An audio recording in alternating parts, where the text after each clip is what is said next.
बिस्मिल्लाहिर्रहमानिर्रहीम। अस्सलाम वालेकुम नाजरीन, मैं हूं शाहिद जावेद डस्कवी और आप देख रहे हैं मेरा यूट्यूब चैनल। नाजरीन, पाक फौज की कमान 6 साल बाद तब्दील हुई और जनरल बाजवा की जगह जनरल सैयद आसम मुनीर ने पाक फौज की कमान संभाली। उनके आने के हवाले से बहुत से हलकों में चहम गोइयां हो रही थीं कि नई अस्करी क़यादत मामलात को कैसे चलाएगी, मुल्क के दिफा और सलामती से लेकर इदारे की साख बेहतर बनाने के हवाले से क्या इकदाम उठाएगी। नए army chief general Syed Asim Munir की गुज़श्ता 10 रोज की मसरूफियात का जायजा लें तो उनकी तरजीहात का बखूबी अंदाजा लगाया जा सकता है। इस दौरान उन्होंने 3 अहम दौरे किए। उनका पहला दौरा लाइन ऑफ कंट्रोल का था, दूसरा दौरा वादिये तीरा और जिला खैबर का था और फिर तीसरा दौरा उनका बलोचिस्तान का था। दिफाई लिहाज से हमें सबसे ज्यादा जिन महाजों पर चैलेंजेस का सामना रहा है या है, army chief general Syed Asim Munir उन तमाम जगहों पर गए और ये वाज़ेह कर दिया कि उनकी क़यादत में पाक फौज वतन अजीज के चप्पे चप्पे की हिफाजत को यकीनी बनाने के लिए कोई कसर नहीं उठा रखेगी। मुल्क को दरपेश अंदरूनी व बैरूनी चैलेंजेस से निपटने के लिए सिपा सलार जनरल सैयद आसम मुनीर के गुज़श्ता 1 हफ्ते के दौरों और उन दौरों के दौरान पाक फौज के जवानों से होने वाली गुफ्तगू जहां अहले पाकिस्तान के लिए इत्मीनान का बायस है, वहां पाकिस्तान दुश्मन कुव्वतों के लिए खुला इंतबाह है कि वो किसी भूल में न रहें। अफवाज पाकिस्तान वतन अजीज के चप्पे चप्पे के दिफा को न सिर्फ यकीनी बनाएगी बल्कि उसके खिलाफ किसी किस्म की मुहिम जोई का मुंह तोड़ जवाब दिया जाएगा। पाक फौज की कमान संभालने के बाद army chief general Syed Asim Munir ने सबसे पहले लाइन ऑफ कंट्रोल पर अगले मोर्चों का दौरा किया, जहां उन्हें लाइन ऑफ कंट्रोल की ताजा तरीन सूरत हाल और फॉर्मेशन की ऑपरेशनल तैयारियों पर ब्रीफिंग दी गई। इस दौरे के दौरान आर्मी चीफ ने अफसरों और जवानों से बातचीत की और उनकी पेशावराना काबिलियत और बुलंद हौसलों को सराहा। लाइन ऑफ कंट्रोल के दौरे के दौरान army chief general Syed Asim Munir ने जहां आजाद कश्मीर और गिलगित बल्तिस्तान के हवाले से भारतीय क़यादत के हालिया गैर जिम्मेदाराना बयानात का नोटिस लिया, वहां उसे खबरदार भी किया कि पाकिस्तान के खिलाफ किसी किस्म की मुहिम जोई की गई तो उसका भरपूर जवाब दिया जाएगा। उन्होंने इस दौरे के दौरान मसला कश्मीर के हवाले से भी जो गुफ्तगू की वो कौम की उमंगों की मुकम्मल तर्जमानी थी।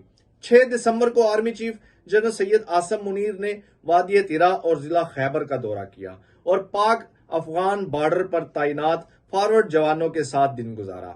इस दौरे के दौरान फील्ड कमांडर ने आर्मी चीफ को वेस्टर्न बॉर्डर मैनेजमेंट रजीम के हिस्से के तौर पर ऑपरेशनल तैयारियों और बॉर्डर कंट्रोल के इकदामात के बारे में ब्रीफ किया। इस अहम तरीन दौरे के दौरान आर्मी चीफ ने कहा कि कबायली अवाम और सिक्योरिटी फोर्सेस की बेशुमार कुर्बानियों के नतीजे में रियासत की रिट कायम हुई है। दहशतगर्दी के खिलाफ हमारी जंग कौम की हमायत से जारी रहेगी और ये जंग उस वक्त तक जारी रहेगी जब तक हम पायदार अमन और इस्तेहकाम हासिल नहीं कर लेते। जनरल आसम मुनीर ने दो टोक अंदाज में कहा कि मादरे वतन के दिफा को हर कीमत पर यकीनी बनाया जाएगा और अमन खराब करने वालों के लिए कोई जगह नहीं होगी। 10 दिसंबर को army chief general Asim Munir 2 रोजा दौरे पर बलोचिस्तान पहुंचे, जहां उन्होंने तुर्बत और कोयटा का दौरा किया। आर्मी चीफ ने कोर हेडक्वार्टर में यादगार शोहदा पर फातिहा खानी की और फूलों की चादर भी चढ़ाई। इस दौरे के दौरान आर्मी चीफ ने कहा कि बलोचिस्तान में अमन और साजगार माहौल पैदा करने के लिए हर मुमकिन कोशिश की जाएगी। सूबे में पायदार तरक्की के लिए समाजी और इक्तसादी तरक्की को यकीनी बनाया जाएगा। नाजरीन, इन दौरों से नई अस्करी क़यादत की डायरेक्शन को समझना मुश्किल काम नहीं है। नई अस्करी क़यादत अपनी आईनी जिम्मेदारियों से बखूबी आगाह है और इस हवाले से कौम की उमंगों पर पूरा जरूर उतरेगी। बदकिस्मती से बिला तहकीक अफवाज पाकिस्तान और सलामती के इदारों पर तनकीद उनके हौसले पस्त करती है। अमूमन ये तनकीद सियासतदानों से शुरू होती है और फिर उनके वर्करों तक नीचे चली जाती है। रिकॉर्ड उठाकर देख लें, एक पार्टी इक्तदार में आई तो बाकी पार्टियों ने तनकीद शुरू कर दी कि इसे इस्टेब्लिशमेंट लेके आई है। जब हिस्बे इक्तदार को किसी आईनी तरीके से हटाया गया तो इक्तदार से अलग होने वाली जमात इस्टेब्लिशमेंट पर तनकीद करती रही कि हमें इन्होंने निकाला। इक्तदार की इस रस्साकशी और ब्लेम गेम में हदफ बारी बारी सबका इस्टेब्लिशमेंट ही होती है।